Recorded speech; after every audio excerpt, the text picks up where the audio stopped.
puedes, en base a tu reporte de actos y condiciones, más o menos hacerte una idea de qué tan próximo está de que te ocurra, pero en realidad el accidente nunca te va a avisar, puede ocurrir de manera muy imprevista. En estos momentos, mientras estamos en la clase, alguien se está accidentando, por ejemplo, y no tenemos forma de poder controlarlo. De no poder controlar la ocurrencia del accidente, pero sí podemos prevenir esas ocurrencias, ¿de acuerdo? Y es justamente el objetivo de la seguridad. ¿Recuerdas al principio de nuestras clases? Decíamos que el objetivo principal de la seguridad era crear un ambiente laboral seguro y saludable, en el cual todos los empleados puedan realizar pues, sus actividades normales, sus actividades de trabajo de manera segura y sin ningún tipo de riesgo para su integridad física y su integridad mental. ¿Verdad? ¿Y cómo lo lograba esto? A través de un conjunto de medidas y acciones para prevenir los accidentes de trabajo y las enfermedades ocupacionales. Entonces, ese es el objetivo principal de la seguridad. Si bien este es el tema de investigación de accidentes, pero el objetivo principal es prevenirlos. Y todo lo que hemos visto en nuestras 5 clases anteriores ha sido básicamente medidas preventivas. Claro, con cumplimiento normativo, obviamente. El tema de contar con un comité, involucrar a las personas, contar con una política, parte del sistema de gestión como tal, y sobre todo en la clase anterior te expliqué uno a uno los registros y la manera de cómo se hace la actividad preventiva, cómo ejecutas tú tu actividad preventiva para poder asegurar que realmente se están cumpliendo las acciones y asegurar que realmente existe una cultura de prevención. Recuerda que yo te hablaba mucho no solamente de instruir, de formar, de capacitar al personal en temas de seguridad, sino también concientizarlo, motivarlo, convencerlo a que trabaje con seguridad. Eso es muy importante, eso es básico para que el personal realmente reaccione, realmente responda dentro de los parámetros que esperamos respecto a lo que es seguridad. Pero muchas veces nos va a ocurrir que el personal pues no cumple, ¿no? El personal va, mientras nadie lo está viendo, comete actos imprudentes, comete actos como este, por ejemplo, en el que, bueno, piensa, no, no me va a pasar nada, lo hacemos rapidito nada más, aquí nadie vio nada, nadie me va a reportar, necesitamos acabar con las metas de producción, etcétera, o quiero irme rápido a mi casa, que es el más común, y ya, y lo hacemos así al apuro. Y pues esto llega a traer graves consecuencias, ¿de acuerdo? Eventos como este suelen ocurrir muchas veces, no necesariamente en nuestra presencia. De hecho, supongo que en presencia de ustedes jamás se permitiría un acto de estos. Entonces, lo que nosotros también tenemos que desarrollar como parte de nuestra función en seguridad, como supervisor de seguridad, es justamente poder detectarlos previamente, corregirlos, primordial, y no necesariamente sancionarlo. Si involucra el tema de la sanción, definitivamente hay que aplicar la sanción correspondiente respecto a nuestro sistema, a nuestro reglamento interno de trabajo, a nuestro reglamento interno de seguridad, pero sobre todo identificar qué más podemos hacer para que esto no nos vuelva a ocurrir, que eso es parte muy importante. Cuando vamos a campo, no necesariamente vamos a encontrar esos actos y condiciones, esas observaciones en un solo punto, no los vamos a encontrar puntualmente aquí, no es que yo llego y digo, ah, mira, justo lo encontré acá y puntualmente el punto que yo llegué, ahí mismo lo encontré. O no es que solamente me voy a parar en un solo punto a esperar que ocurran los actos y condiciones. Cuando a veces uno va a campo, tiene que supervisar distintos puntos, ya sea en un mismo lugar o en localidades distintas incluso.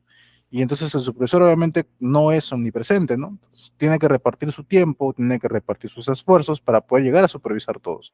O cuando está en obra y va a encontrar diferentes frentes de trabajo.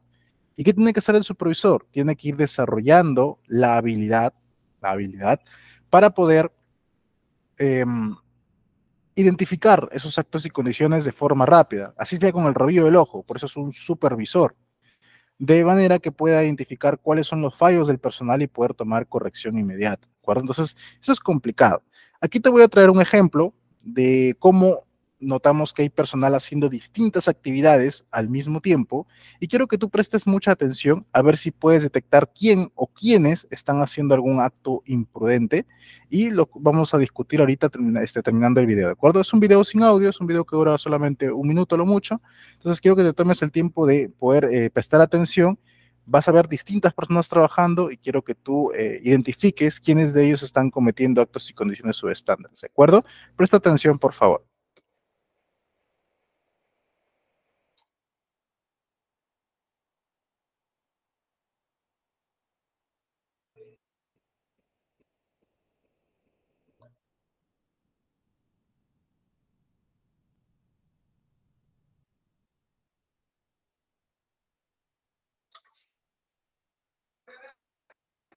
Bien, señores, acabamos de presenciar un accidente. Pregunto, ¿qué se tiene que hacer en estos casos?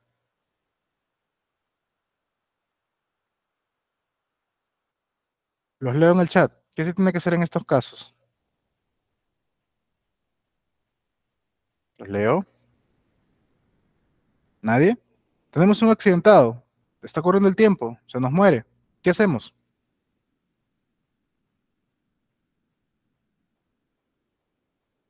¿Alguien? ¿Alguna idea? Anabela me dice, lo primero es llamar a urgencia. Muy bien. Llamar para atención de urgencia. De acuerdo. ¿Qué más? ¿Qué más tenemos que hacer? Primeros auxilios, Saúl. Muy bien. Al supervisor. De acuerdo. Bien. A una ambulancia. Ya. ¿Qué más? Los primeros auxilios. Correcto. Bien. Sí, efectivamente. En primer lugar, disculpa que te haya puesto el video así de imprevisto, pero quería que tengas más o menos la noción de cómo es que a veces uno va supuestamente a supervisar actividades, día ordinario, día normal, es un día común y corriente donde voy a hacer mi informe, mis actividades normales y de la nada te ocurre una desgracia como esta. Son casos que suelen ocurrir. Como te decía, el accidente no te avisa, simplemente va y ocurre. Y esto ocurre obviamente como consecuencia de una serie de eventos que han tenido que ocurrir antes. Y el objetivo de la investigación de accidentes es justamente identificar cuáles fueron esos eventos para no volverlos a repetir. Ahorita lo vamos a hablar con un poquito más de detalle. Entonces, lo primero que tenemos que hacer cuando tenemos un accidentado, vemos aquí esta persona que se ha caído, podemos notar que se ha caído desde de una altura considerable. Lo primero que vamos a hacer es establecer pues la serie de pasos que tenemos que considerar. Esto lo podemos incluir dentro de nuestro plan de emergencia, de respuesta a emergencia o plan de contingencia. Lo primero, indudablemente, es brindar la atención inmediata al accidentado, los primeros auxilios, ¿de acuerdo? Ahora, estos primeros auxilios, si has llevado tu cursito con ITEC también en primeros auxilios, que te lo recomiendo mucho, sabrás que no únicamente consiste en, mira, se cayó, vamos todos a ayudarlo, corriendo de frente a lo loco, al apuro, empujándonos para ver quién llegamos primero, empujándonos porque se está muriendo. No es así. Cuando hacemos primeros auxilios, lo primero que tenemos que hacer, ¿qué cosa es? Identificar la zona de trabajo, asegurar que el lugar donde está ocurriendo el accidente, donde ha ocurrido el accidente, no sea una fuente aún latente de más peligros para el resto del personal. Esta persona se cayó. ¿De dónde se cayó? ¿Se está cayendo más cosas o más personas detrás de él? ¿Qué tal si se ha caído y detrás de él se está cayendo toda la estructura completa? Y yo por correr a auxiliarlo y no fijarme, también se cae encima mío. O se cae encima de los compañeros que yo mandé a que vayan a socorrerlo. Entonces tengo que identificar primero eso. Ingeniero, pero esa persona se está muriendo, tengo que actuar rápido. Sí, pero actuar rápido no es igual que actuar de forma imprudente. Tenemos que ser prudentes también. Tenemos un accidentado, puede fallecer, es cierto, pero si exponemos a más personas, vamos a tener muchos más involucrados. Y eso es aún peor, sobre todo por personas que no tienen la culpa de lo que ha ocurrido y que también se van a ver expuestos. ¿De acuerdo? Yo conversaba con un colega en una oportunidad que comentaba que en una de sus, en su empresa, en la empresa donde él trabajaba, en una sede distinta, había tenido el caso de un accidente fatal de un personal que en un almacén se había visto expuesto a unos químicos o la emisión de un gas y había fallecido, había caído inconsciente y había fallecido, no lo habían encontrado a tiempo y había fallecido. El detalle es que cuando van a identificar a la persona, encuentran que no estaba solo, que había otra persona. Y en la identificación ellos llegan a concluir que solamente uno había sido el afectado, pero la otra persona cuando vio que su compañero se desvaneció, quiso correr a ayudarlo y también se vio afectado por el gas. Y en resultado tuvieron los dos sufrieron la fatalidad. Entonces es muy importante identificar. Veo a mi compañero que se está electrocutando. No lo voy a sacar con la mano, ¿no? ¿Qué tengo que hacer?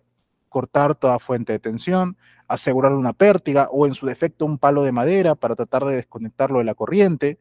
¿De acuerdo? Entonces tenemos que identificar cómo lo vamos a hacer. ¿De acuerdo? Estos primeros auxilios sí son atenciones inmediatas, pero también tenemos que asegurar la integridad de las demás personas.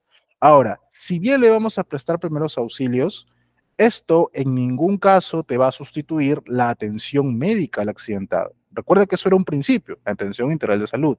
Entonces tenemos un accidentado, le dimos primeros auxilios, ponte que la persona del video se cayó, Le diste primeros auxilios y se paró y dijo, ay, que sí, me caí, pero ya, pues estoy bien, puedo seguir. ¿Puedo seguir? Mano, no. Inmediato al centro médico, a que lo evalúen. ¿Cómo sabes tú que no tiene realmente algún traumatismo interno? Que tiene una fractura de repente y no se ha dado cuenta. Se le ha perforado un pulmón y no se está dando cuenta. A veces ocurre. Entonces, nunca los primeros auxilios te van a sustituir la atención médica. Estos son primeros auxilios. Son las atenciones inmediatas para garantizar su vida. Pero la evaluación médica completa la tiene que hacer un especialista. Entonces hay que trasladarlo, llamar a la ambulancia, comunicar al supervisor, etcétera, y llevarlo al centro de salud para que le den su atención. Este flujo de comunicación, recuerda que yo te comentaba que debías establecerlo en tu plan de contingencia. Bien. Y obviamente eso tiene que ser de conocimiento de todo el personal. Todos deben saber a quién tienen que comunicar primero, para que no se equivoquen. Todos tienen que saber cómo van a actuar en este tipo de casos. Se recomienda mucho también paralizar las actividades. Claro, según gravedad. Si ha sido un accidente de repente no tan serio, no expone a los demás trabajadores, algunos empleadores optan por continuar con la actividad. Se entiende por un tema de que no quieren perder producción. Pero si ha sido un accidente con fatalidad o con una consecuencia muy severa, lo ideal sería paralizar la actividad y la zona donde ocurrió el accidente no alterarla, mantenerla como está. Claro, dentro de las posibilidades, dentro de lo que sea razonable. Si tienes, por ejemplo, el derrame de algún producto tóxico, no vas a decir, oye, no, espera, no puedo tocarlo porque se siga expandiendo porque mi investigación de accidente tengo que hacerla y tengo que recuperar mis evidencias y no la puedo tocar. Obviamente hay que tomar las medidas de contención necesarias y después tendremos que tomar las evidencias. Pero dentro de lo posible, entonces hay que mantener la zona de trabajo tal cual está, no hay que retirar nada. Luego vamos a ver por qué.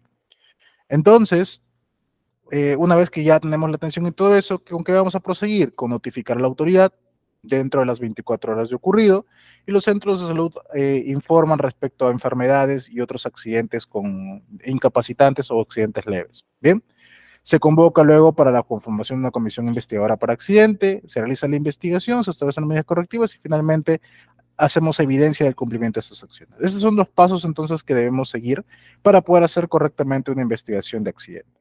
¿Qué llega a ser la investigación de accidentes? ¿Qué es una investigación de accidente de trabajo? La investigación de accidentes es un procedimiento en el cual nosotros vamos a identificar todos los factores, los elementos, las circunstancias, los puntos críticos, toda la red de causalidad que ha tenido que ocurrir para que se dé el accidente. ¿De acuerdo? Cuando ocurre un accidente, no es que ha pasado una sola causa, han tenido que ocurrir distintas causas.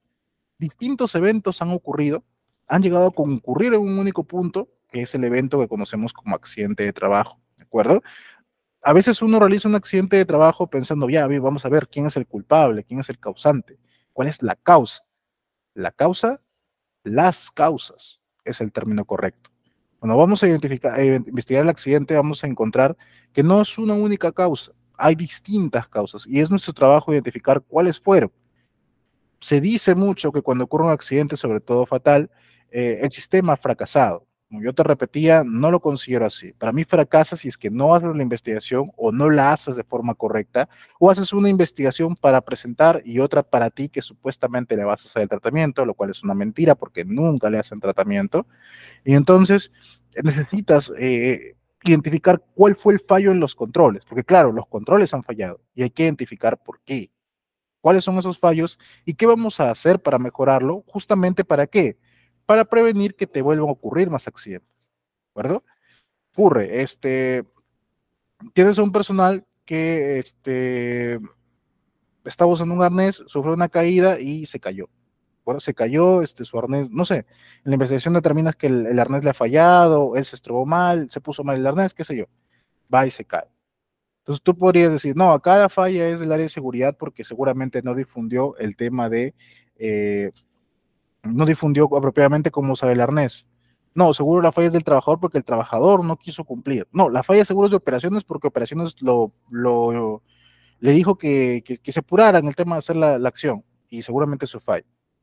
En la investigación determinaremos si realmente ha ocurrido alguno de estos o realmente han ocurrido varios. O de realmente han ocurrido muchas más cosas. Por ejemplo, podría ocurrir que en realidad logística hizo un mal trabajo al momento de seleccionar el proveedor de estos equipos y abasteció de equipos que no estaban cumpliendo las características que requeríamos. Eran equipos de segunda, por ejemplo. Ingeniero, también habría responsabilidad de seguridad por no asegurarse. Sí, también, todo eso tenemos que identificar en la investigación. Podría darse el caso que Recursos Humanos había recibido reportes del área de seguridad sobre un personal que no estaba cumpliendo y no tomó ninguna medida al respecto. También tiene parte de responsabilidad de Recursos Humanos. Entonces, en la investigación vamos a determinar cada una de las responsabilidades o de las posibles responsabilidades que pudieron ocurrir para que se llegue a dar el accidente. Eso es lo que tenemos que identificar. ¿De acuerdo? Bien, hay que diferenciar bastante lo que es el tema de incidente, incidente peligroso y accidente. Hablábamos de incidente, recuerda la clase anterior, cuando es todo suceso que ha ocurrido en el curso o el transcurso de trabajo o en relación con el trabajo en el que una persona afectada no sufre lesiones corporales. Una persona pudo ser afectada y no sufre lesiones corporales. Y el incidente peligroso es todo suceso potencialmente riesgoso que pudiera causar lesiones o enfermedades graves, como invalidez total, permanente o muerte de las personas de su trabajo o la población. ¿De acuerdo? Lo que yo te decía anteriormente. Tenemos, por ejemplo, aquí este evento.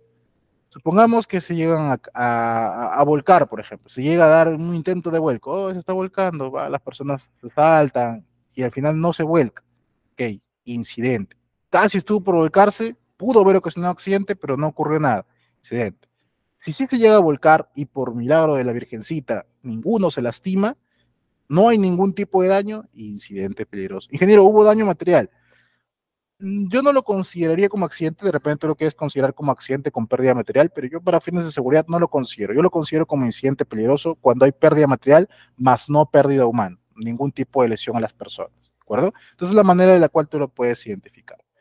Y el accidente viene a ser todo suceso repentino que sobrevenga, y ojo aquí, muy importante, por causa o con ocasión del trabajo, y que produzca en el trabajador una lesión orgánica, una perturbación funcional de su cuerpo, la invalidez o la muerte. ¿De acuerdo? Entonces, fíjate muy bien en esta definición, que sobrevenga por causa o con ocasión del trabajo.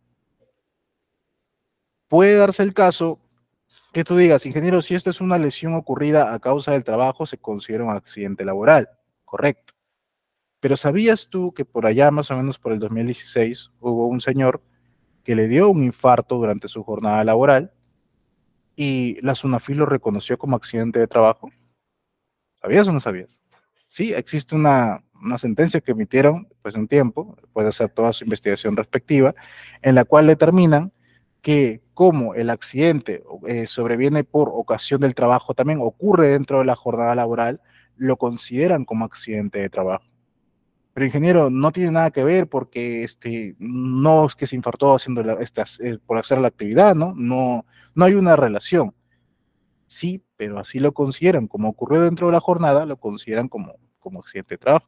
Ocurrió dentro de las instalaciones de la empresa, ocurrió dentro del horario, accidente de trabajo. ¿De acuerdo? La persona falleció y lo consideran como accidente y le hicieron que el seguro, la póliza SSTR, le reconozca el tema de sus beneficios. Sobre todo por un tema de reconocimiento de los beneficios. Entonces hay que tener mucho cuidado con esta parte, ¿de acuerdo? Entonces te recomiendo mucho que en tus exámenes médicos hagas constantemente el monitoreo del estado de la salud de las personas para realmente identificar o asegurarnos de que las personas están en buen estado. También que vayas implementando, pues, no sé, el tema de las pausas activas, el tema que haga un poquito de algunos pequeños ejercicios, gimnasia laboral, creo que le llaman, para justamente mantener el personal activo y evitar que ocurran este tipo de eventos, ¿de acuerdo? También vamos a considerar como accidente de trabajo todo aquello que ocurre durante la ejecución de órdenes del empleador o durante la ejecución de la labor bajo su autoridad, incluso fuera del horario de trabajo y fuera de las instalaciones de la empresa. Enero, a mí me ocurrió un accidente haciendo un encargo de mi empleador, me fui a hacer alguna compra que él me mandó fuera, me accidenté, se me cayó algo encima, qué sé yo, y bueno, me accidenté. ¿Es accidente de trabajo? Sí, accidente de trabajo porque te mandaron a que vayas. Ingeniero, me ocurrió un accidente en la empresa, pero fue fuera de mi horario de trabajo. ¿Por qué te quedaste? No, es que el empleador me pidió que me quede un poco más de tiempo. Accidente de trabajo. Lo peor que podría pasar es que el empleador diga, no, yo no lo mandé. Y sí, pues a veces está el tema de que hay que evidenciar que realmente te mandó, ¿de acuerdo? Por ahí se genera a veces un tema. Pero generalmente, y yo eso te lo digo por experiencia, porque, mira, yo te he trabajado tanto para la parte de los trabajadores, tema operativo, tanto en la parte administrativa, ¿no? Como por decir del bando del empleador. Y yo te garantizo que la SUNAFIL, cuando ocurren accidentes, toma mucha participación en beneficio del trabajador. ¿De acuerdo? Es muy estricto con el tema, con el empleador. No estoy seguro si es exactamente por el bienestar de los demás trabajadores o porque sabe que poniéndole una buena sanción al empleador también va a recibir cierta comisión.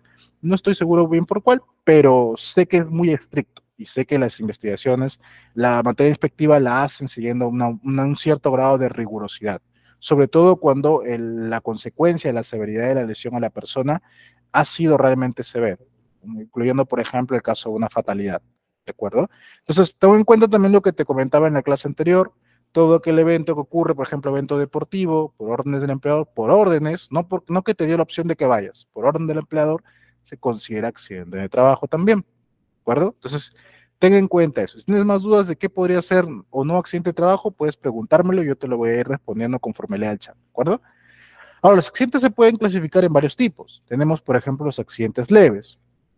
Es un accidente en el cual, claro, tienes una lesión, pero ya el día siguiente tú ya puedes retornar a tus actividades sin ningún problema, ¿de acuerdo? ¿Sabes qué? El día de mañana ya me he chancado un dedo de repente, sí, me duele y bueno, voy a tomarme un descanso, pero ya mañana estoy como nuevo. Mira, ¿sabes qué? Tenía mucho trabajo, me siento estresado, no me siento bien, mueve la cabeza. Ok, ve y descansa, el día siguiente vienes y ya estás como nuevo, perfecto. Entonces es leve, no requieres mucho descanso, a lo mucho un día. Ya quizás si quieres exagerar un poquito 2 días, quizá, pero es leve, o sea, no requieres tanto descanso médico, requieres un tratamiento mayor, ¿de acuerdo? Accidente incapacitante. Estos accidentes incapacitantes sí requieren más tiempo de recuperación. Tienes una lesión de repente ya de mucha más consideración. Puede ser un accidente total temporal, por ejemplo, el caso de que ha sufrido algún tipo de golpe, se me ocurre, es un personal que estaba trabajando, se resbaló en la sierra, cayó cuesta abajo, se fracturó un brazo y no puede trabajar, no puede hacer sus actividades temporalmente hasta que dure su recuperación. Es un accidente que parece total temporal. Parcial permanente, eso significa que, ¿sabes qué? Consecuencia de mi caída, mi brazo no ha quedado del todo bien. No es que me lo han cortado, es que mi brazo antes yo podía hacer cierto movimiento, ahora no puedo, me duele o no puedo doblarlo del todo. Ya el doctor lo ha revisado y me dice que ya no voy a recuperar la movilidad completa. Parcial permanente. Totalmente, ¿sabes qué? Me volé un dedo, uno, solamente el meñique, ¿ok? Total permanente. Se considera desde la pérdida del más mínimo miembro, pero o sea, lo pierdes por completo. Un tema de una amputación, un tema de una separación. Entonces es un accidente incapacitante total permanente, ¿de acuerdo? Y luego está el tema del accidente mortal. Estos son accidentes que provocan la muerte del trabajador, ¿de acuerdo? Es un accidente que ya el trabajador pues ocurre el tema del fallecimiento. Bien, entonces son los 3 tipos de accidente que vas a considerar. Género, ¿cuáles tengo que reportar yo? Recuerda que tú como empleador debes reportar los incidentes peligrosos y los accidentes mortales dentro de las 24 horas a través del portal de la SUNAFIL que te compartí en la clase anterior. ¿De acuerdo? El centro de salud es el llamado a realizar el reporte de los accidentes leves, incapacitantes y enfermedades ocupacionales siguiendo sus propios plazos. ¿De acuerdo? Entonces ten muy en cuenta esto al momento de hacer tus reportes respectivos. Listo, entonces hasta aquí hemos hablado netamente de lo que es un accidente y todo lo demás. ¿Por qué, ingeniero, yo debería investigar mi accidente? ¿Cuál es la importancia de realizar esta investigación? En primer lugar, porque te va a ayudar a prevenir futuros accidentes. Esta es la principal razón por la que investigamos. La investigación de accidente tiene como fin supremo identificar la causa raíz o las causas del accidente y asegurarse de que no te vuelvan a ocurrir. Tuve un accidente en tal área, operaciones, en corte, no puedo permitir que alguien más vuelva a ocurrir lo mismo, porque la siguiente no le va a ocurrir lo mismo, la siguiente le podría ocurrir algo peor incluso. Entonces tengo que evitar, para eso yo investigo mi accidente, entonces tengo que prevenir que más personas se ven involucradas. Lastimosamente a esta persona le ocurrió algo malo, lamentablemente, no sé, ha tenido consecuencias severas de repente, pero no puedo esperar a que le ocurra lo mismo a otro personal. Entonces tengo que asegurar su protección. Bien. En segundo lugar, porque esto es parte de nuestro ciclo de la mejora continua para el sistema de gestión de seguridad. Recuerda que tenemos un ciclo de mejora continua, planificar, hacer, verificar y actuar. Y entonces cuando tenemos un accidente se entiende que hay un fallo en nuestro sistema, no un fracaso, un fallo en nuestro sistema de gestión de seguridad. Hay que identificar cuál es y hay que actuar de forma correctiva. Hay que cambiar, hay que mejorar, hay que modificarlo. Entonces nos sirve mucho la investigación de accidente para cumplir con este ciclo de la mejora continua. Por un tema de cumplimiento legal, recuerda que todos los accidentes tienen que reportarse y tienen que hacerse su investigación respectiva. E incluso los incidentes peligrosos hay que investigar. Así no haya habido una fatalidad, tenemos que investigar porque tenemos la buena fortuna de que no hemos tenido un accidente fatal, significa que tenemos la oportunidad de salvar la vida del resto del personal. No he perdido a nadie hasta el momento. Bien, no voy a esperar que recién pierda a alguien para recién ponerme a investigar. Entonces, tengo que investigar todos mis accidentes. ¿De acuerdo? Y eso es por un tema de cumplimiento legal. Un tema de reducción de costos, ya te explicaba yo desde la primera clase que cuando ocurre un accidente hay un costo en el que vamos a incurrir. Vamos a perder el tiempo de trabajo del personal, podemos perder tiempo de producción, podemos perder materiales, podemos tener daño a la infraestructura, vamos a recibir sanciones y penalidades, nuestra imagen se puede ver perjudicada porque ocurre un accidente. Imagina que eres una gran empresa y se te accidenta alguien. ¿Qué es lo primero que van a decir los haters del Internet? Los que les gusta leer sus noticias solamente el titular en el Facebook, por ahí, o en el X. ¿Qué es lo que van a decir? No, sí, esas empresas siempre se aprovechan de nosotros, no nos dan nada, y van y proyectan sus propias malas experiencias personales, como que todas las empresas son iguales y en todas funciona así. ¿Ocurre o no ocurre? Claro que ocurre. ¿Existen ingenieros malos empleadores igual en todos lados? Sí, pero no significa que todos lo sean. ¿De acuerdo? Claro, van a haber algunos, quizá la gran mayoría por ahí podrías considerar que te han tocado conocer, que han sido así, particularmente yo no, pero no significa por eso que todos son buenos o que todos vayan a ser malos. Pero igual, siempre va a repercutir siempre en un daño a la imagen. ¿De acuerdo? Entonces, y por más que investigues, difundas y todo lo demás, la imagen igual queda manchada. Entonces, eso en cierta forma, dependiendo al rubro al que pertenezcas, sí va a dañar, sí va a perjudicar el tema de tus ingresos. ¿De acuerdo? Entonces, por un tema también de reducir tus costos, reducir tus pérdidas, te conviene también investigar tus accidentes. Mejora el compromiso. Cuando ocurre un accidente es un evento muy sensible.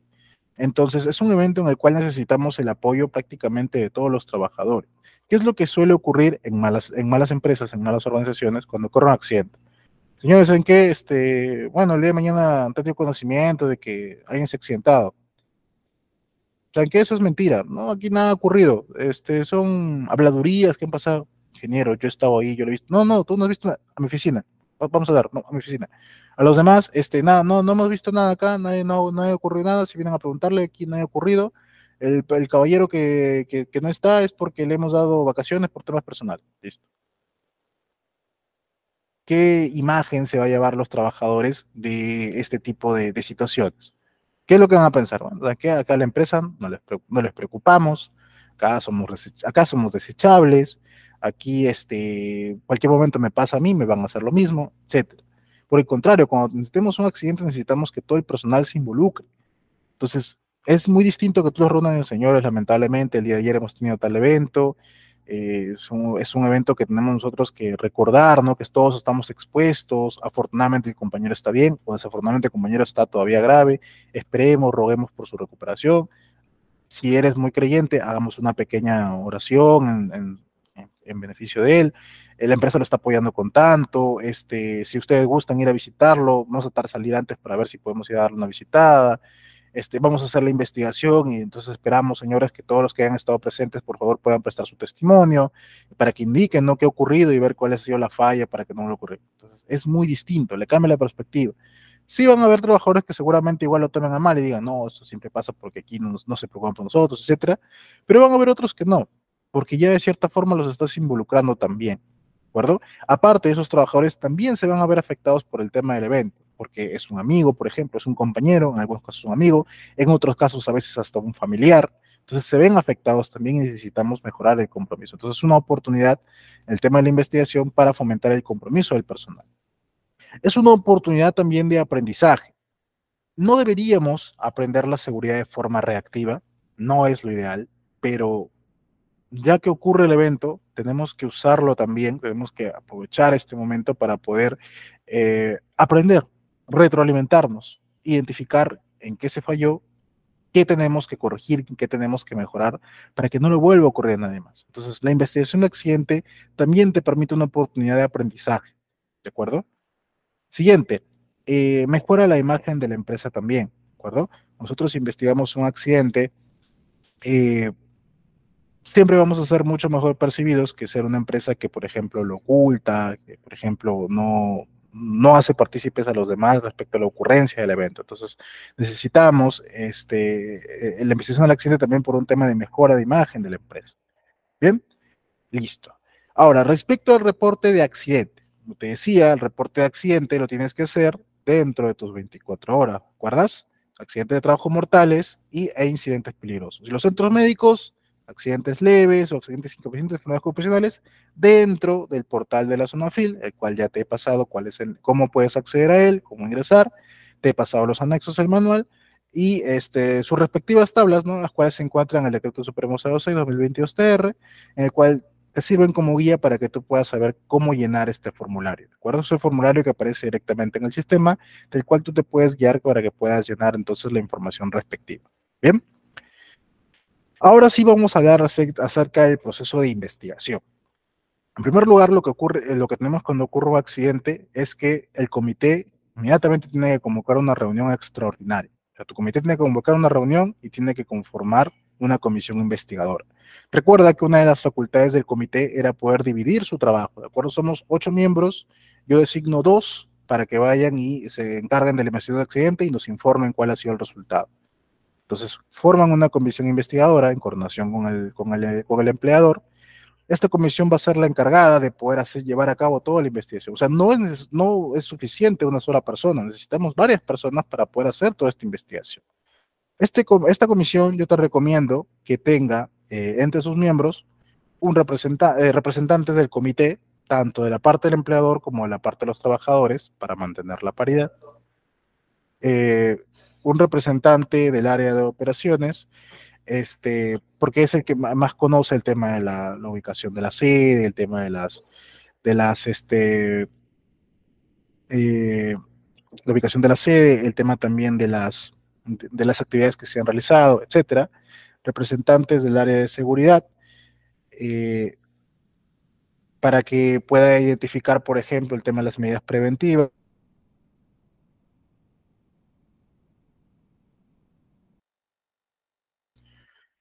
para que pueda identificar, por ejemplo, todos los registros, todas las actividades, también para el tema preventivo, en lo que sea de accidente, lo que es los riesgos que se puedan presentar, para que pueda también entonces apoyar con el tema de la investigación.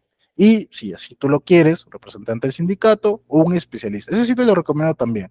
Alguien que conozca el tema. Por ejemplo, tuviste un accidente relacionado al uso de alguna maquinaria. Tráete un técnico mecánico o tráete a alguien que tenga conocimiento sobre las maquinarias, para que más o menos te oriente qué es lo que pudo haber fallado. Te da un concepto mucho más especializado, mucho más técnico respecto a cómo tienes que hacer, a cómo vas a dirigir el tema de la investigación. ¿De acuerdo? Cuando vas a hacer esta investigación es muy similar a cuando realizas pues, prácticamente la investigación de un crimen, ¿no? Una escena del crimen. Entonces, tenemos que tomar ciertas pautas para poder llevar a cabo la investigación de forma correcta. La comisión entonces tiene que dirigirse al lugar de los hechos y registrar todas las evidencias necesarias, fotos, videos, inspección de los equipos, las maquinarias, todos los dispositivos que hayan podido fallar, hacer la entrevista a los testigos, a los involucrados, establecer una línea de tiempo para identificar los eventos que han desencadenado el accidente. Entonces, cuando ocurre el accidente, es más que los miembros de la comisión hagan una videollamada para ver el estado y hacer la investigación, es mucho más importante que se apersonen directamente al lugar de trabajo. Antes, por el tema del COVID, quizá esto no se podía dar, pero ahora sí existen las facilidades. Entonces, es mejor que se acerquen al lugar de trabajo y realicen de primera mano el tema de la investigación, ¿de acuerdo? Pueden dividirse las tareas. Un grupo puede dedicarse únicamente a los testigos, otro grupo puede dedicarse a la inspección directamente en campo, pero la idea es poder avanzar con las actividades y recopilar la mayor cantidad de evidencias que tengamos. Fotos, cualquier tipo de fotos, videos si fuera posible, otro tipo de testimonios, fotos de involucrados, de repente de involucrados también han tenido fotos que nos puedan servir, entonces eso es muy importante para considerar.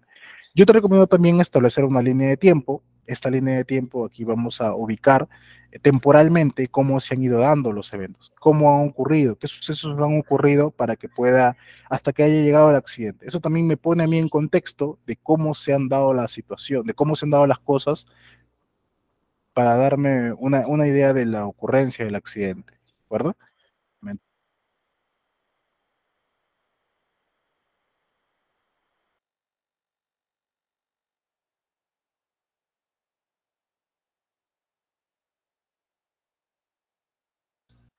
Bien, disculpa.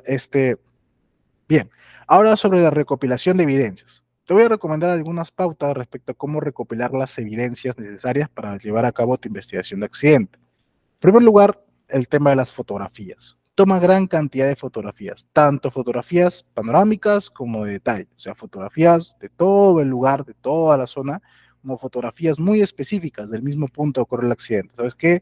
Aquí en este punto donde está esta manchita, aquí ocurrió el evento, hay que tomar la foto acá. Mira, allá, por allá parece que desde allá se ha caído, foto de allá. Mira, aquí está todo el complejo completo, foto completa.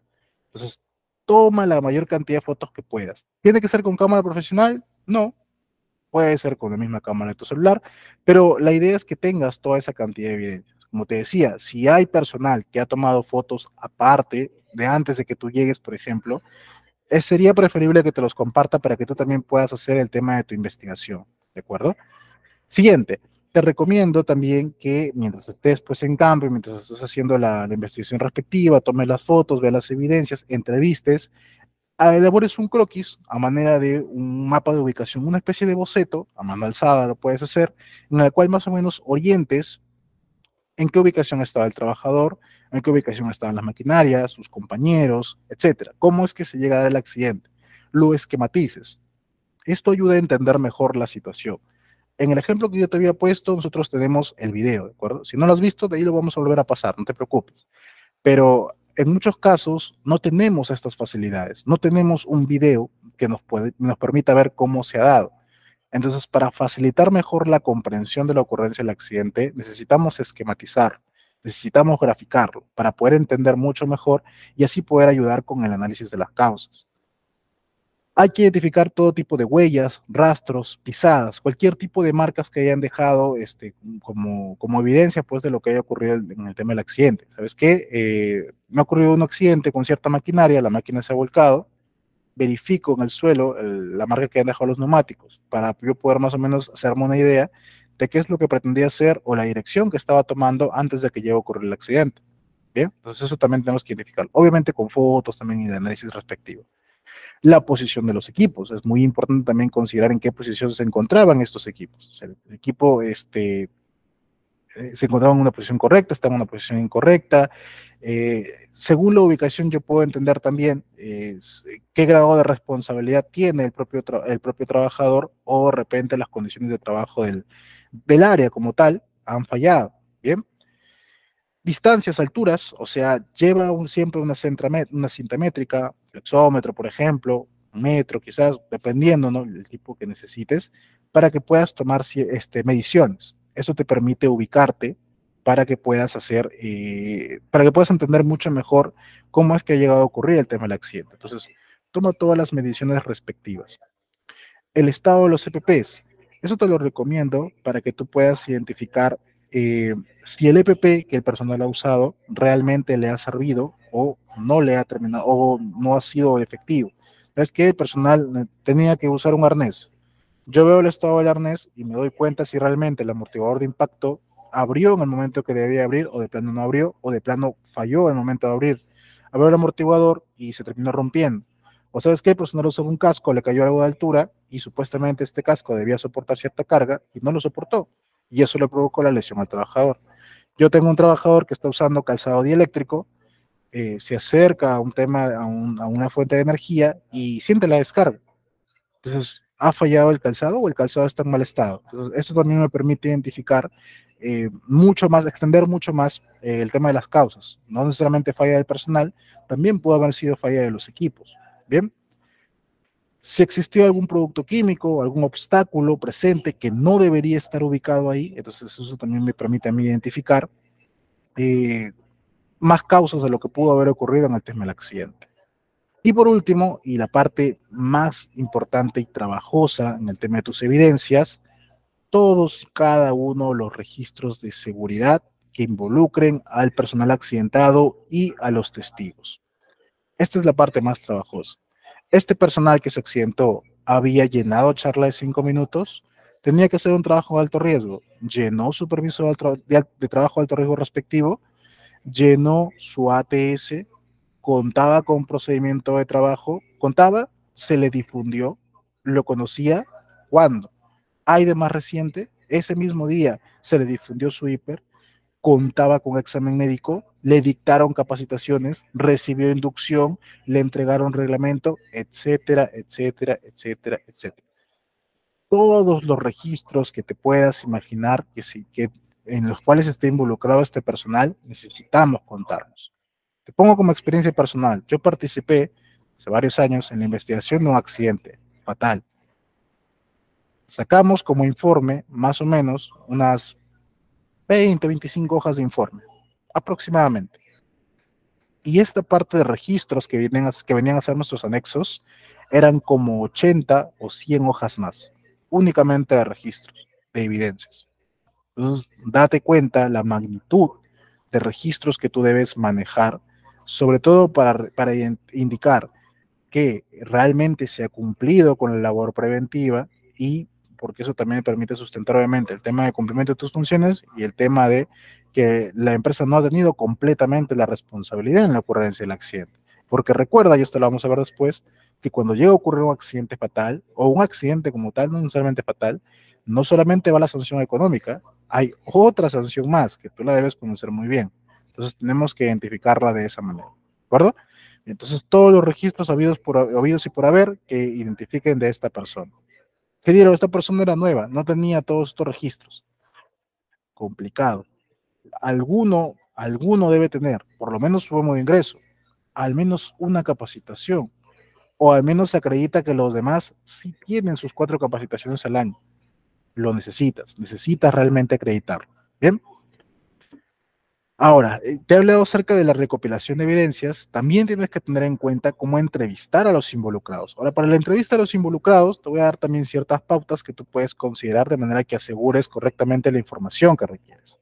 En primer lugar, al momento de entrevistar al involucrado, prepara previamente tu cuestionario. No lo dejes al azar. No es que llegues primero, lo conoces recién y recién se te va a ir ocurriendo conforme se da la conversación, a ver qué le vas a preguntar, para ver qué te va a responder. No funciona así. Previamente tú ya tienes que haber establecido qué preguntas le vas a hacer. Tienes que establecerle previamente qué cosa le vas a preguntar, qué información requieres de esta persona. ¿De acuerdo? Ahora, ¿a quién vas a entrevistar? Ingeniero, puedes preguntarte eso. Ingeniero, ¿a quién voy a entrevistar? El principal involucrado a entrevistar es al accidentado, dentro de las posibilidades, obviamente. ¿Sabes qué? Si el entrevistado está restablecido, puede todavía conversar contigo, de acuerdo. Está sedado, no puede hablar contigo, ni modo, no puedes entrevistarlo. O de repente lo entrevistarás en otro momento. O de repente ha sido víctima de una fatalidad, tampoco lo puedes entrevistar, entonces ni modo. Si no es con él, o bueno, aparte de él, también hay que considerar en la entrevista a a los testigos, los que han estado ahí con él, los que han estado cerca del área de trabajo. Y esa parte es muy complicada, porque cuando tienes ese personal que está involucrado, no siempre quieren presentar el apoyo, ¿no? Por un tema de temor, de que va a haber represalias contra ellos de repente, o porque ellos son conscientes que realmente ellos mismos han fallado. Entonces ahí también perjudica el tema de el tema de la investigación como tal. Entonces, tienes que tener mucho cuidado con ellos y por eso tienes que crear también un entorno cómodo para la entrevista. Si bien te decía que esto es casi como una investigación de un crimen, no eres ni un policía, no eres tampoco un juez, eres un investigador. Entonces, lo que tienes que hacer es asegurar que la persona te pueda proporcionar toda la información que tú requieras para poder llevar a cabo la investigación. Entonces, para ello tienes que crear un entorno cómodo, un ambiente adecuado, una iluminación adecuada, obviamente. No lo vas a poner ahí con una lamparita para que, a ver, dime todo lo que necesitas saber o si no, tal cosa, no lo vas a amenazar tampoco. La persona tiene que sentirse cómoda para poder abrirse, para poder contarte todo lo que ha ocurrido, para que te pueda brindar el apoyo necesario. Recuerda, te repito, que no eres un juez, no eres un sancionador. Entonces tienes que ser bastante empático. No estás buscando a quién culpar, estás buscando causas, ¿de acuerdo? No que sea tu causa, sino estás buscando causas, la red de causalidad. Bien, entonces para eso tienes que también ponerte en el lugar de la persona. Esta persona ha visto cómo uno de sus compañeros se ha accidentado o esta persona ha sufrido el accidente, se siente mal ya. Entonces necesitamos también tratar de conectar con la persona, entender por la situación que está pasando y tratar de que él nos entienda, que necesitamos investigar el accidente para evitar que a más compañeros le ocurra lo mismo. Entonces, ten mucho cuidado con eso también. Asegúrate de hacer preguntas abiertas. No cierres preguntas con sí y no. Oye, ¿y viste el accidente? Sí. No. Oye, ¿y tú estabas trabajando ahí con él? Sí. Ah, sí, no, no, yo no. Evita ese tipo de preguntas. Ábrelo un poquito más. ¿Qué estabas haciendo ese día? Ahí no funciona su sitio, no sé, no. ¿Qué estabas haciendo ese día? Bueno, amigo, estamos en la actividad de tal, no sé cuánto. ¿Cuál era tu función tuya específica? ¿Cuál es tu puesto de trabajo como tal? ¿Y tu compañero a qué función se le había asignado? O sea, ¿en qué acordaron cuando hicieron una reunión previa? No, no hicimos reunión previa. ¿Por qué no la hicieron? ¿Quién les mandó a que no la hicieran? No, es que no sé cuánto. Entonces, haz preguntas abiertas ¿para qué? Para que te permita que el trabajador se explaye, te dé mayor cantidad de información para que tú puedas también compararlo posteriormente. Toma notas detalladas de todos y cada uno de sus testimonios. O sea, esa persona te va diciendo algo, anda apuntando todo lo que te dice. Corrige algo de lo que te está diciendo. De repente te dice, ¿sabe qué? No, espere, no, no, quiero cambiar mi versión. No, eso no ocurrió, disculpe, ocurrió de esta cosa. Ya, no hay problema. Lo tarjas o le indicas de que eso no va y colocas su otra nueva versión. Pero no lo borras como tal, lo tienes ahí contigo. ¿Para qué? Para que tú después puedas comprar. ¿Por qué me dijo esto? ¿Por qué luego lo cambió? A ver, ¿qué me dijo su compañero? A ver, ¿qué tenemos acá en evidencia? Porque todo esto luego lo vas a cruzar. Como te digo, a veces hay trabajadores que están como testigos que saben que ellos mismos han fallado o que el involucrado ha fallado. Entonces, necesitamos también poder evaluar si realmente su testimonio fue correcto o no. ¿De acuerdo? Asegúrate que haya un cierto grado de confidencialidad. Uno a la vez. No los entrevistes a todos al mismo tiempo en el mismo lugar. O sea, pueden ser al mismo tiempo, pero en lugares distintos. ¿De acuerdo? Puede darse caso también que ellos previamente ya hayan pactado o ya hayan acordado cuál va a ser la versión que van a manejar todos. Entonces, no se lo pongas tan fácil colocándolos todos al mismo sitio. Ponlos por separado, cada uno, y a cada uno ándale entrevistando, haciéndole las mismas preguntas o preguntas distintas que te permitan recopilar mayor información y luego puedas cruzarlo y evaluar si realmente fue real o no. Y por último, valida la información. Una vez que la persona ha dado su testimonio, dices, bueno, ¿sabe qué? Aquí está el testimonio de lo que he dicho, por favor revíselo, firme y huella. A ver si esto es lo que dije. Firma, huella. ¿El cual? ¿De acuerdo? No lo he puesto aquí en la lista, pero también te sugiero que incluyas el tema de la grabación. Graba, si es posible, las entrevistas para que puedas, graba las entrevistas para que tú puedas notar con más calma después sus reacciones.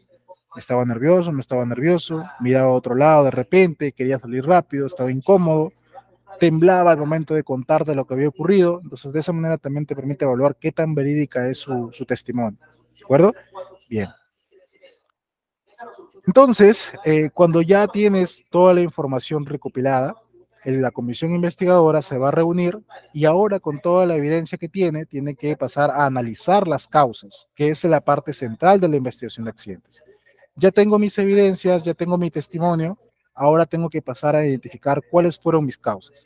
Ese análisis de causa raíz es fundamental para poder llevar a cabo la investigación del accidente, ¿de acuerdo? La metodología que tú vas a usar depende enteramente de ti. Puedes usar cualquier metodología que tú requieras, ¿de acuerdo? Puedes usar la metodología que consideres más conveniente. Puedes usar, por ejemplo, la metodología de los 5 por qué. Esta consiste en identificar, pues, el evento como tal y hacerle 5 porqués hasta poder identificar la causa raíz. Me ocurre. Trabajador se cayó desde 2 metros de altura, del segundo piso. ¿Por qué? Bueno, se cayó porque no estaba usando un equipo de detención de caídas. ¿Por qué? Porque no se le entregó el equipo de detención de caídas. ¿Por qué no se le entregó el equipo de detención de caídas? Porque no se hicieron las compras respectivas. ¿Por qué no se hicieron las compras respectivas? Porque en el hiper no se determinó la necesidad de poder gestionar la adquisición de estos equipos. Entonces, causa raíz, falla en la identificación de los peligros y riesgos asociados a la actividad. ¿Te das cuenta? De esta manera, entonces, es como nosotros hacemos la identificación de la causa raíz a través de 5 por qué. Particularmente me parece un método muy simple para investigar accidentes. Entonces, puedes usar de repente otro, pero si quieres usar ese para accidentes más leves, estás en toda tu libertad. La SUNAFIL no te decanta por tal o cual método. Puedes usar el que tú quieras, ¿de acuerdo? También está el método del diagrama del árbol, por ejemplo. En este método, lo que vamos a identificar de manera similar a los 5 por qué son distintas causas a las cuales las vamos a ir desglosando en distintas más causas hasta poder llegar a las causas raíces de este evento. Es muy parecido al 5 por qué, pero se trabaja en líneas distintas. El más conocido, el diagrama de Ishikawa, aquí identificamos el problema y identificamos las distintas causas en base a estos 6 criterios, ¿de acuerdo? Creo que es el más conocido, el diagrama de espina de pescado. El diagrama de causalidad de pérdidas. En este diagrama también identificamos principalmente causas inmediatas, básicas, y luego llegamos a las faltas de control que han tenido que concurrir para que ocurra el accidente. Y también uno de los métodos que ha sonado mucho en los últimos tiempos, la metodología ICAM, ¿de acuerdo? La metodología del queso suizo, que te permite identificar cuáles han sido las defensas ausentes o fallidas para que llegue a ocurrir el tema del accidente. Entonces, estos son algunos métodos de investigación que tú puedes considerar. ¿Cuál, te repito, cuál vas a usar tú? Depende enteramente de ti, el que tú consideres más conveniente. Te sugiero que elabores un procedimiento de investigación de accidentes en el cual establezcas qué metodología se va a usar. Es mucho mejor para que todos manejen siempre la misma terminología, el mismo concepto. ¿De acuerdo? Bien. Entonces, ahora nosotros, de manera de que no, para que no te quedes con la duda, te voy a... aquí tengo alguna pregunta. Voy a primero pasar a responder las preguntas y luego vamos a pasar a ver el ejemplo, ¿de acuerdo? Bien. Me indica aquí, ¿qué sucede cuando no se declara un incidente peligroso? No declarar incidentes peligrosos te puede incurrir en una sanción por parte de la SUNAFIL. Vamos a ver al final, tengo ahí la tablita de las sanciones de la SUNAFIL para que veas que más o menos cuánto puede causarte el tema de una penalidad por no reportar tus accidentes o incidentes peligrosos, ¿de acuerdo? Claro, siempre y cuando SUNAFIL se llegue a enterar, ¿bien? Ana María le pregunta, en caso de que ocurra un accidente y haciendo la investigación se descubra que el empleado no estaba usando los protectores que se aconsejaron y que se les entregó en mano, ¿qué es lo que pasa? ¿Se debe incentivar con más capacitaciones? Bien, vamos a tomar en cuenta, vamos a tomar este como otro ejemplo, de que tienes un trabajador que es directamente responsable, según la investigación, por el tema del accidente. Ahí, a pesar de que sea obviamente su culpa, te sugiero que tengas mucho cuidado con toda la recopilación de evidencias que acrediten que ustedes han trabajado en la difusión y en la parte preventiva. ¿A qué me refiero con esto? Tú dices, el trabajador tiene que usar ciertos protectores. Ok, ¿hay capacitación de eso? ¿Hay manuales de uso de estos protectores? ¿Al trabajador le entregaste este protector? ¿Lo incluiste como tu control dentro de tu matriz hiper? Si tienes todo eso, está en tu reglamento interno de seguridad dentro de los estándares de operaciones. Si lo incluiste así, bueno, por ahí como que no te puede ir tan mal. Si no lo tienes así, Sunafil de todas formas te va a terminar chantando cierto grado de responsabilidad, ¿de acuerdo? Um, entonces, te sugiero que hay que tener mucho cuidado con esta parte. Luego lo vamos a ver después cuando hablemos de un caso en particular. Pero sí, ten bastante cuidado con todos los registros. Por eso se recomienda bastante que en materia preventiva, en materia de seguridad, se tengan siempre gran cantidad de registros, sobre todo para evitar este tipo de eventos. ¿De acuerdo? Bien. Entonces, ahora vamos a pasar a hacer el proceso de investigación de un accidente, justamente el ejemplo que habíamos visto al principio. ¿De acuerdo? Porque sé que hay compañeros que recién han ingresado. Voy a pasar nuevamente el video, espero que prestes mucha atención para que nuevamente puedas ver cómo es que ha ocurrido y luego vamos a pasar a investigar las causas, ¿de acuerdo? Entonces, toma mucha atención respecto a cómo ocurre el accidente, ¿de acuerdo? Recuerda, el evento ocurre por aquí, mira, es que ahí está el trabajador, lo puedes ver que está aquí con un plano en su mano, está ascendiendo por aquí, o puedes ver, está ascendiendo y se cae. ¿Lo notaste? ¿Quieres verlo de nuevo? Vamos a verlo de nuevo por si acaso, ¿de acuerdo? Quiero que notes bien cómo es que ocurre el tema de su caída. Fíjate, el trabajador está aquí, está con un plano en la mano, está ascendiendo,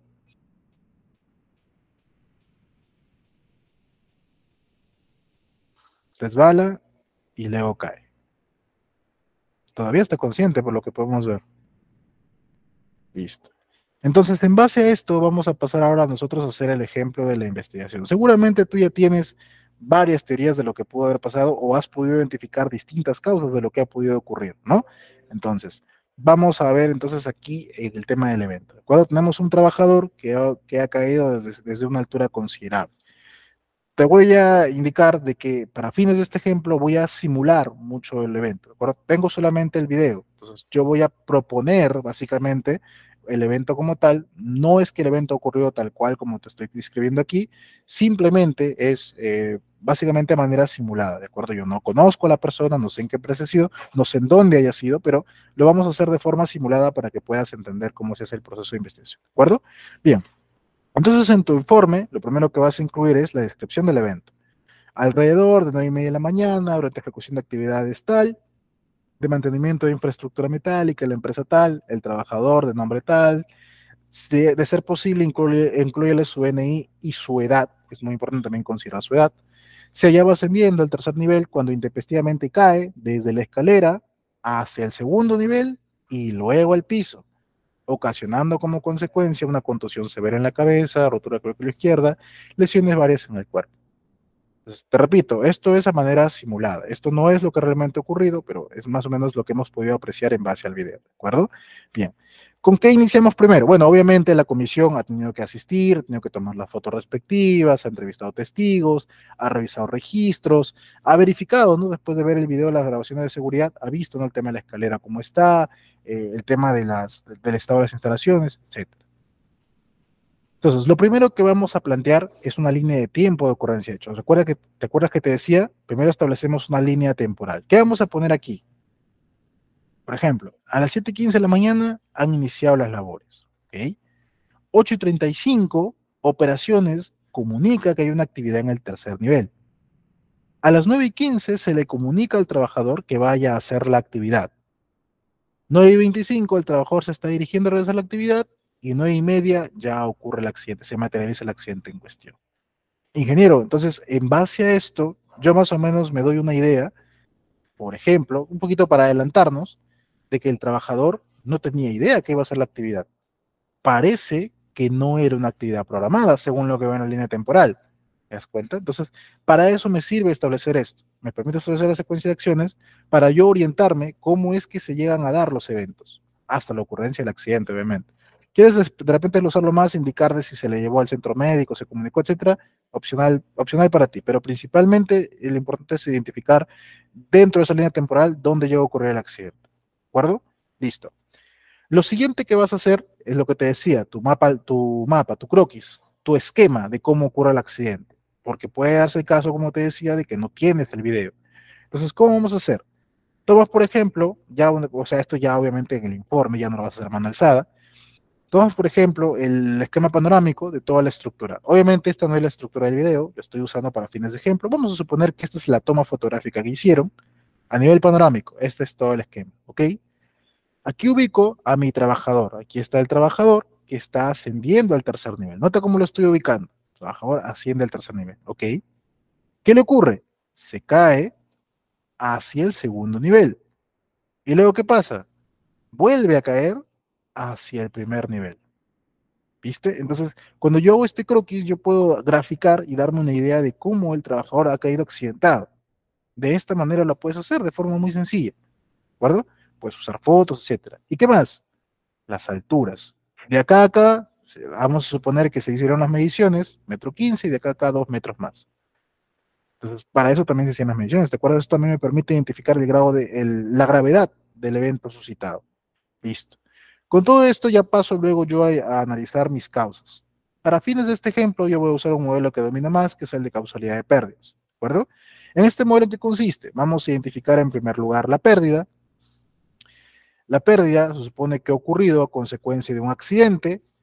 Luego de identificar el accidente, vamos a pasar a identificar las causas inmediatas, que son los actos y condiciones subestándares, que han sido ocasionados por las causas básicas, factores personales, factores de trabajo, que han tenido que ser causados por las faltas de control. Y aquí te he puesto tres a manera de ejemplo, no son los únicos. Aquí he puesto Programa inadecuado, porque el control puede haber sido que el programa fue inadecuado. El procedimiento de trabajo pudo ser inadecuado. Los controles de la matriz hiper pudieron ser inadecuados. ¿Sabes qué? La asignación de responsabilidades pudo ser inadecuada. Los equipos que adquirieron con el proveedor fueron inadecuados. Entonces, existen diferentes faltas de control. Yo aquí te he puesto algunos a manera de guiarte, no son los únicos.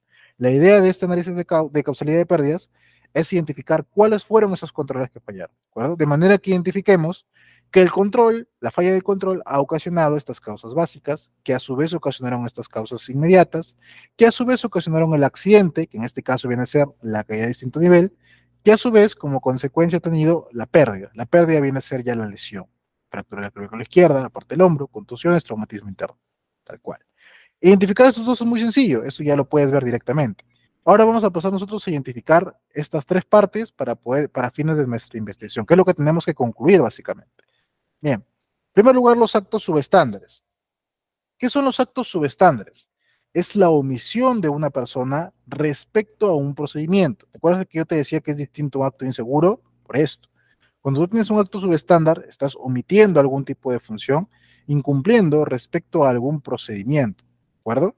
Entonces, por ejemplo, un acto subestándar puede ser no usar arnés de seguridad con línea de anclaje.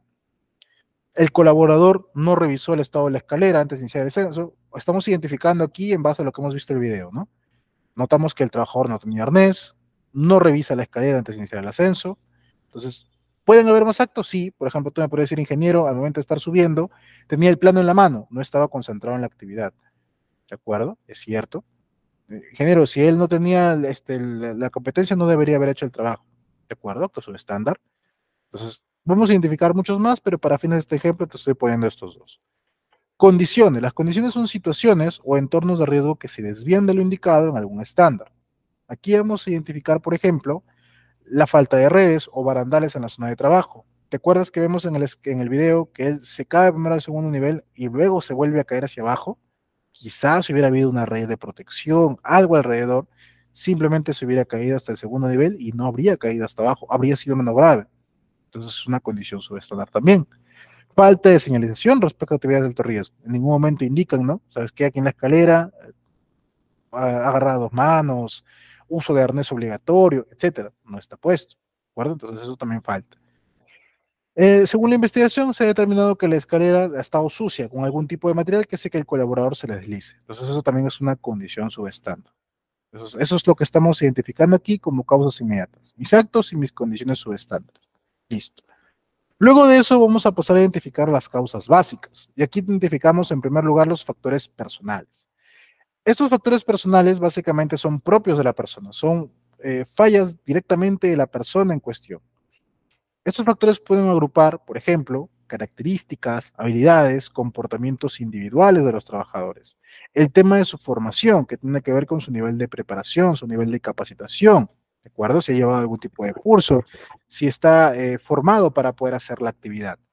El tema de su experiencia, si es un trabajador que tiene tiempo haciendo esta actividad, que conoce cómo hacerla, que ha trabajado en esto antes, también me sirve como un factor personal. Las habilidades que posee, quizás su evaluación de desempeño periódica, qué tipo de aptitudes tiene. Eh, el tema de su salud física y mental, te decía que consideres la edad. Una persona, se me ocurre, y sin ánimos de ofender a nadie, pero una persona que tiene, por ejemplo, 50 años, no te realiza la actividad con la misma vigorosidad con lo que le podría hacer un joven de 29, 27 años. Es distinto, no por un tema de que no quiera hacerlo, por un tema de que físicamente no te va a rendir igual. Esta persona tiene más experiencia, definitivamente, pero físicamente no reaccionan igual ante una lesión. Esta persona más joven se cae, se levanta, se soba y quizá puede seguir trabajando. Esta otra persona se cae y por ahí puede ser que se ha lastimado un poco más, porque el cuerpo no reacciona igual. Entonces, por eso también hay que identificarlo. El tema de actitud, ¿cómo es la actitud de esta persona? Esta persona es colaborativa, es conflictiva, todo eso también hay que considerar. Entonces, para fines de nuestro ejemplo, vamos a considerar los siguientes factores personales. En primer lugar, hemos hecho la investigación y no encontramos registro alguno que el trabajador tenga alguna capacitación para trabajo en altura. Entonces, ya es un factor personal como tal. O sea, esta persona no tiene la formación, no tiene la aptitud para poder hacer esta actividad de alto riesgo. El trabajador tiene 2 meses de iniciar labores con la empresa. Entonces, este trabajador no tiene, dentro de la empresa al menos, el nivel de experiencia. Habría que validar si en otras empresas ha tenido este tipo de actividades. ¿De acuerdo? Entonces, por el momento aquí identificamos que experiencia dentro de la empresa tiene poco, salvo que la empresa haya determinado dentro de sus controles que cualquier trabajador, independientemente de cuánto tiempo tiene trabajando con ellos, puede hacer ese tipo de actividad, lo cual no lo considero lo más apropiado. De repente debería considerarse más tiempo de prueba, es una actividad de alto riesgo, pero bueno. Esta persona no ha tenido ningún llamado de atención por incumplimiento en seguridad. Hemos revisado con recursos humanos, reportes de inspecciones y ¿sabes qué? Nunca se le hemos observado nada a esta persona, siempre ha cumplido. Ah, ok, entonces el tema de actitud no va por ahí la cosa porque esta persona siempre me cumplió. Muy bien. El trabajador hace una semana solicitó a la empresa un adelanto de 2 meses de salario por temas personales.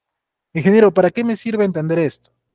Porque recuerda que yo te decía que cuando hablamos de seguridad y salud, hablamos de la integridad de la persona, tanto física como mental, como social. Entonces, si yo tengo un trabajador del cual creo, presumo o noto que no está en una buena condición psicológica para hacerlo, no debería exponerlo. Te lo cuento como experiencia personal. Hace unos años, en una de las sedes, me llega a llamar el supervisor de seguridad de la zona.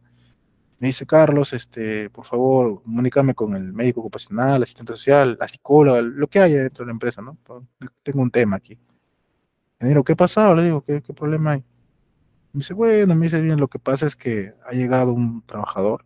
Ya le he notado que estaba medio raro, pero estaba ahí medio oído y estábamos por salir a trabajar, tenemos que hacer tal actividad, una actividad de alto riesgo, y se ha puesto a llorar. Entonces, hemos preguntado, no, ¿y qué te pasa? ¿No? Preguntándole, y bueno, nos ha contado que tiene problemas, parece que tiene problemas personales con su señora, con su hermano, no sé qué problema hay, bueno. No me quiso detallar tampoco, ¿no? Ah, le digo, dije, pucha, dije, no lo vaya a dejar trabajar, le digo, dije, no le vaya a pasar algo. No, me dice, no te preocupes, acá, lo estamos manteniendo acá, ya la gente se fue, él se ha quedado. Lo que queremos ver cómo podemos apoyarlo de repente. Pues, lo comuniqué y ya le dieron el seguimiento respectivo. No sé si le adelantaron vacaciones o no sé qué tema hicieron, pero no lo expusieron al trabajador. Entonces es muy importante porque imagínate que tienes un trabajador así en esas condiciones y lo mandas a hacer una actividad de alto riesgo. Ah, esta persona está tan mal que quizás dice, ¿sabes qué? No me importa nada mi vida, ah, atenta contra su propia integridad. Peor que eso todavía, imagínate que está así desconcentrado, no quiere hacerse daño, pero desconcentrado, se equivoca en algo y se lastima. Peor aún, se desconcentra, no tiene cuidado y hace algún error que afecta a sus compañeros. Fíjate todo el daño que puede causar una persona que no está al 100% de sus habilidades para poder hacer una actividad. Por eso es muy importante considerar también el tema del estado anímico del trabajador. Si notamos que un trabajador no está en condiciones, de preferencia no hay que dejarlo trabajar.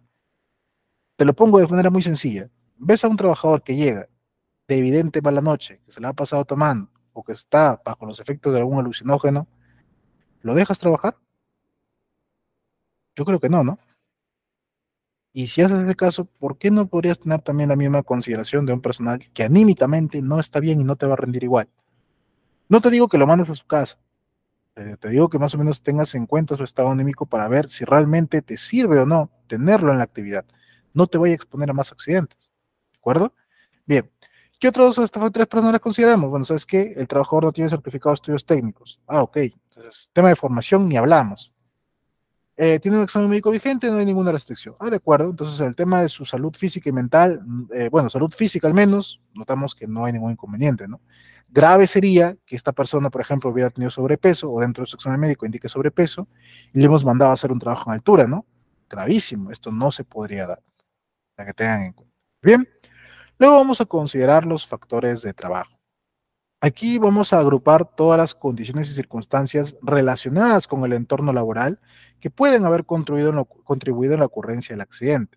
Consideramos, por ejemplo, el diseño del lugar de trabajo, la disponibilidad y el estado del equipo, las prácticas de seguridad que se han implementado, la comunicación interna, la cultura de seguridad en general. ¿De acuerdo? Por ejemplo, aquí, a fines de nuestro ejemplo, tenemos que la escalera está en muy mal estado, está muy antiguo. Genera esto es muy parecido a una condición subestándar. Sí, pero aquí estamos considerando como factor de trabajo. No se encontraba presente el prevencionista de riesgos. Es que en una actividad de alto riesgo necesitábamos que el prevencionista esté para que haga su ATS, por ejemplo, y que evalúe todos los riesgos necesarios para evitar que ocurra el accidente. No se contaba con orden de trabajo, ya sabíamos que la orden salió a la champa, salió al apuro, no se tenía orden de trabajo. No hay adquisición de equipos para trabajo en altura, a nadie se le entregó arneses, entonces no hay una cultura de prevención ahí. No se cuenta con programa de capacitación para trabajo en altura. Entonces, más o menos nos vamos viendo hacia dónde se va dirigiendo el tema de la causa o las causas. Finalmente, concluimos con las faltas de control. Aquí hemos identificado tres, podrían haber más, pero vamos a adaptarnos en estas tres. En primer lugar, falta de programa de inspecciones de ambientes. Hemos notado de que la escalera está en mal estado, no brindaba las garantías, pero nadie se tomó el tiempo de revisarla, de identificar este evento y de proponer las acciones de mejora respectivas, hacer los cambios, hacer las limpiezas, etc. Entonces falló el tema de las inspecciones. Falla en el programa de capacitaciones, porque no hemos considerado el trabajo en altura. ¿De acuerdo? De hecho, yo te diría incluso que ha fallado el IPRC, porque no lo hemos considerado como riesgo o dentro de los controles no se evidencia el cumplimiento. Falla en el programa de inspección de actividades, porque el supervisor debería haber estado ahí y debería haber notado todos estos puntos antes que el trabajador se vaya a ejecutar la actividad, ¿no? Entonces, con todo esto, presentamos el informe y se establecen las acciones de mejora, las acciones correctivas. Estos en base al análisis de causa, determinamos cuáles son las acciones que sirvan para prevenir la ocurrencia de más accidentes. Por ejemplo, realizar la inducción del personal respecto a la prevención de riesgos, actualizar mi procedimiento de trabajo, mi matriz hiper definitivamente tiene que actualizarse, gestionar la adquisición de equipos anticaídas y capacitar a mi personal en su uso. Entonces, de esa manera yo voy planteando todas las acciones respectivas. Así es como vas a realizar tu proceso de investigación de accidentes. ¿De acuerdo? Ingeniero, ¿cuánto tiempo yo tengo que entregarle mi informe? Bueno, el comité tiene ahí como plazo para reportar tus informes de investigación, un plazo no mayor a 10 días, si no lo recuerdas. Este plazo también, el tema es una FIL, es básicamente que el inspector, una vez reportado, llegue a pedírtelo. La verdad es que tú haces el reporte, el inspector es una FIL ya te va a buscar después, te va a decir, ¿sabes qué? Mándame la información a tal correo, voy a ir a inspeccionarlos, etcétera. Ya eso se ve después. Bien. Esta es la tablita de sanciones de la SUNAFIL de la cual te estaba comentando. Aquí vamos a considerar entonces, como puedes ver, que dependiendo el tamaño de la empresa, te van a colocar la sanción en base a una proporción de la UIT. Depende si eres una micro, pequeña, o de plano no eres micro ni pequeña empresa, y dependiendo si la cantidad de trabajadores que puedas llegar a tener para cada caso y si la sanción es leve, grave o muy grave. Entonces, si no eres una MIPE, tienes 50 trabajadores y tienes una infracción muy grave, te van a poner una multa de 7.88 UITs, que son aproximadamente pues 8 UITs, una UIT de 5.000 soles, son cerca de 40.000 soles que vas a tener que pagar. Tienes más que eso, imagínate cuánto más te van a tener que hacer pagar. Ingeniero, ¿cómo sé si una infracción va a ser leve, grave o muy grave? Te preocupes, amigo, aquí lo tengo. Vamos a considerar infracciones leves para la SUNAFIL, por ejemplo, la falta de orden y limpieza que no implique un riesgo de la integridad física y salud. Oye, ¿sabes qué? Tengo aquí un tachito de basura, aquí el tachito indica que es para papel y has botado una botella. Es una falta de orden y limpieza porque no está ordenado. Tus tachos no está la segregación apropiada, infracción. ¿Afectará realmente la seguridad o salud de la persona? No necesariamente, entonces leve. Más o menos para que me captes la idea. Un incumplimiento de una disposición relacionada con la prevención de riesgos, que tampoco no tenga una trascendencia grave a la integridad. O sea, si es algo que no afecta directamente a la persona, o sea, que lo vaya a poner en riesgo su vida, se le puede considerar como una infracción leve, ¿de acuerdo? O un incumplimiento, por ejemplo, que afecta a obligaciones de carácter formal o documental. Es que en tu procedimiento de trabajo no está aprobado por el comité, infracción leve. Lo tienes, pero no está aprobado por el comité, ¿ok? Infracción leve. Infracciones graves. Falta de orden y limpieza que sí implique un riesgo a la integridad física y a la salud. No informar de accidentes de trabajo e incidentes peligrosos o no llevar a cabo la investigación. No hacer tu evaluación de riesgos. No hacer tu EMO. No comunicar los resultados. Infracción grave. Incumplimiento de la documentación obligatoria y los registros obligatorios, que ya te había explicado cuáles son. Incumplimiento del plan de seguridad. No cumplir con las actividades de formación e información, o sea, tus 4 al año. Incumplimiento de disposiciones de seguridad que sí tengan riesgos graves a la seguridad y salud. No contar con medidas para primeros auxilios, lucha contra incendios, no tener representantes de los trabajadores, no tener pólizas STR, infracción grave, ¿de acuerdo? Aquí tienes algunos ejemplos de pues, falta de evaluación de riesgos, falta de formación en SST, por ejemplo, imagínate personal trabajando de esta manera. Falta de orden y limpieza que impliquen riesgos graves al tema de la seguridad. Esto me refiero con falta de orden y limpieza, como puedes ver, y sí involucra riesgos graves. ¿Te das cuenta? Entonces, eso ya se considera como una infracción grave. Infracciones muy graves, incumplimiento de las normas específicas para los periodos de embarazo, lactancia o las consideraciones para los trabajadores con discapacidad o menores de edad. Designar trabajadores a puestos con los cuales no son compatibles, lo cual me deriva en un riesgo grave. Tengo un personal que tiene sobrepeso y lo pongo a hacer trabajo en altura. Riesgo muy grave. ¿De acuerdo? Entonces, más o menos. No cumplir con la confidencialidad de los exámenes médicos, lo que te decía en la clase anterior. Tienes el examen médico y empiezas a difundir sus resultados. Oye, mira, ¿sabías que acá mi compañero tiene la hemoglobina tanto, no sé cuántos resultados psicológicos salió como esto, y le haces broma todavía? Reacción muy grave. Superar los límites de exposición a agentes contaminantes, en el caso te aplique, haces tus monitoreos y te sale que has superado demasiado, reacción muy grave. No tener un sistema de gestión de seguridad o no contar con tu RIS, reacción muy grave. Incumplimiento de disposiciones de seguridad que ocasiona un accidente, ocurre un accidente como tal, reacción muy grave. Y por último, pues obviamente, todo tipo de obstrucción a la labor inspectora. Viene el inspector, te toca la puerta, buenas, somos una firma, vamos a inspeccionar a la empresa tal. ¿Empresa? Acá no hay empresa. No, se han equivocado. No, aquí no hay nadie. No, no lo puedo dejar entrar porque ustedes tienen que venir con cita, tienen que separar cita para dejarlos entrar. No, ¿tienen póliza? ¿No tienen póliza? Ah, no pueden entrar, no tienen póliza. Ah, ya. Ah, no tengo póliza. Ah, ya, muy bien. Obstrucción a la labor inspectora, infracción muy grave. Listo. Sanción. Entonces, lo dejas entrar, ya, ya, pasen, vamos a pasar. Muy bien, muéstrame por favor su hiper. No le puedo dar, es información confidencial de la empresa. Señor, necesito ver su hiper, no le puedo dar. Su plan de seguridad, no le puedo dar. Su política, no, tiene que solicitar un permiso para, ya, listo. Obstrucción a la labor inspectora, no me da la información. Señor, ese de ahí que creo que es el miembro del comité, llámelo por favor, quiero conversar con él. No, tú, a trabajar. No, tiene que trabajar él, no puede atenderlo ahorita. Ah, no me va a atender. Ah, ya, obstrucción a la labor inspectora. Señores, ¿saben qué? Aquí vamos a cerrar, clausuramos. Clausuramos, al día siguiente van de nuevo a trabajar. Ah, no incumplen mis sanciones. Ah, ya, obstrucción a la labor inspectora. Una infracción muy grave más. La coacción o amenaza a los inspectores, ya, pucha, es el colmo de lo que puedes hacer. No, que tú no me conoces quién soy, que vas a conocerme, que te gomeo, no sé cuánto. Ah, infracción muy grave, ya lo peor que podrías hacer. Entonces, todos estos puntos son considerados infracciones muy graves y te aplican las sanciones respectivas. ¿De acuerdo? Bien. Entonces, con esto yo básicamente estaría cerrando ya el curso de seguridad y salud en el trabajo. Te agradezco mucho por tu participación, por haber llegado hasta el final. Espero que te hayan servido todas las clases que te he dictado. Solamente para finalizar, recuerda que en materia de seguridad, según el decreto de urgencia 044-2019, que modifica el artículo 168A del Código Penal, nos indica que por infringir la ley de seguridad, estando legalmente obligado, un empleador se puede ir a prisión entre 1 a 4 años.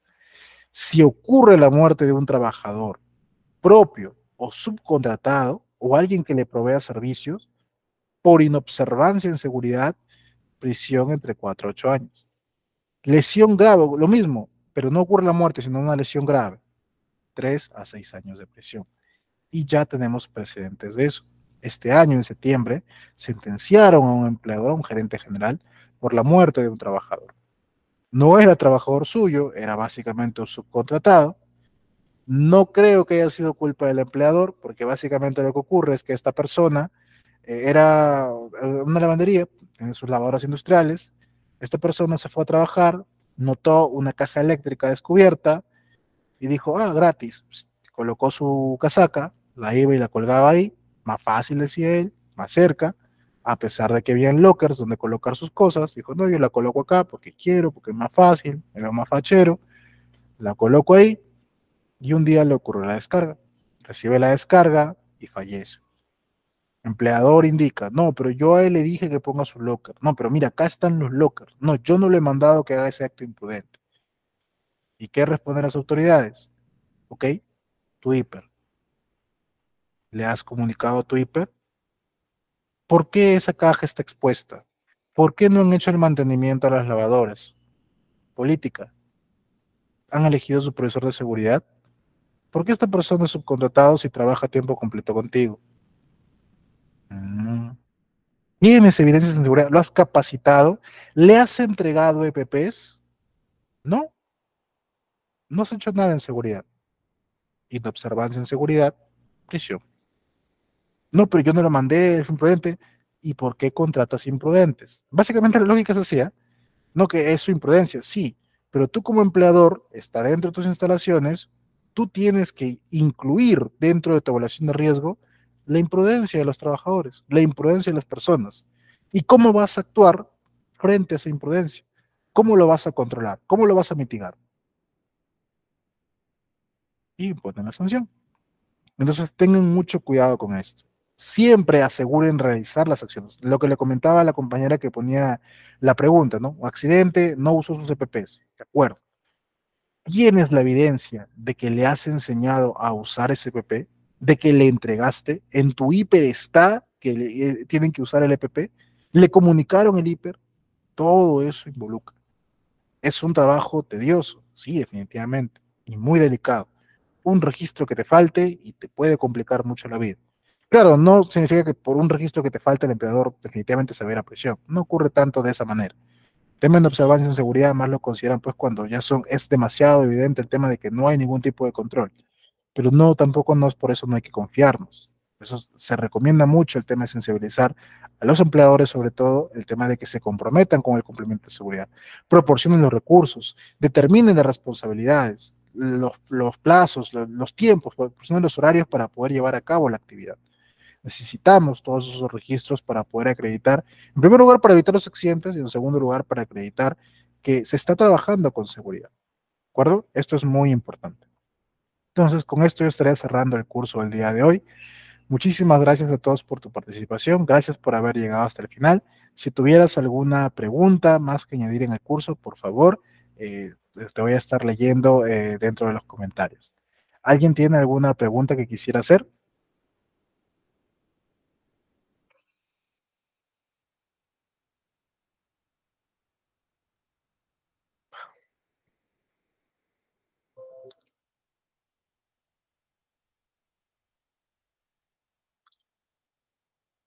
¿Alguien alguna pregunta?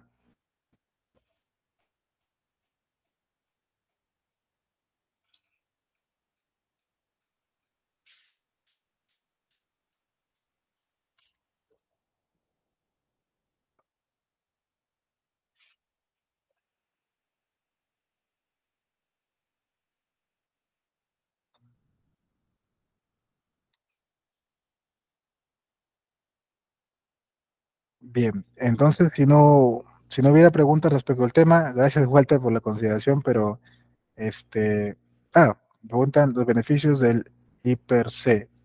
Entiendo que te refieres al hiper C, ok.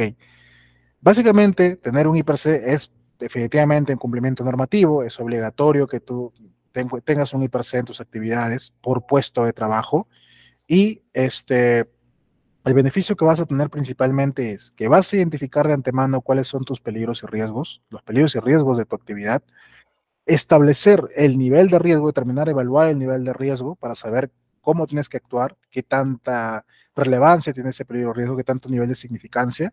Y en segundo lugar, poder establecer las acciones necesarias para saber cómo vas a actuar. Lo explicaba en la clase del día de lunes. Tengo estos riesgos, ¿qué tipo de PP deben usar para protegerse? ¿Qué tipo de capacitación debo darle a mi personal? ¿Qué tipo de procedimientos debería elaborar? ¿Entiendes? Entonces, para eso te sirve el IPRC. Básicamente, la fuente de todas las actividades de prevención que vamos a poder nosotros implementar para poder asegurar la prevención de los accidentes.